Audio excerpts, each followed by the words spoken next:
নমস্কার। 2 নং মাছমারা এডিসি আসনে আমি জয়ী হয়েছি।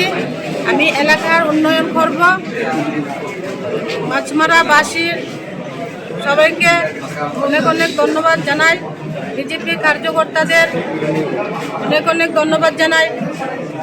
প্রধানমন্ত্রীর জয়, মানিক সাহার জয়, শান্তনু চাকমার জয়, ভগবানদার জয়। নমস্কার। রাজ্যে আপনার দলের অন্যান্য যারা প্রতিদ্বন্দ্বিতা করেছিল তারা অধিকাংশ ক্ষেত্রেই পিছিয়ে রয়েছে এবং অনেক ক্ষেত্রে পরাজিত হয়েছে। সেই ক্ষেত্রে আপনার জয়ের কারণটা কি? মূলত কি কারণে জনগণ আপনাকে পছন্দ করেছে? আপনি যে ভোটে জয়লাভ করেছেন, ম্যাডাম শুনেন, আপনি যে ভোটে জয়লাভ করেছেন মূলত কি কি জিনিস বা কি কি প্রচার করেছিলেন বাড়ি ঘরে গিয়ে? জনসম্পর্ক করেছি। আপনার জনসাধারণ মানুষকে কি প্রতিশ্রুতি দিয়েছিলেন? মানুষকে প্রতিশ্রুতি দিয়েছি যে আমি মানুষের সবার কাছ থেকে আশীর্বাদ নিয়েছি।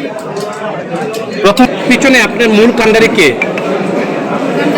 শান্তনু চাকমা মন্ত্রী শান্তনু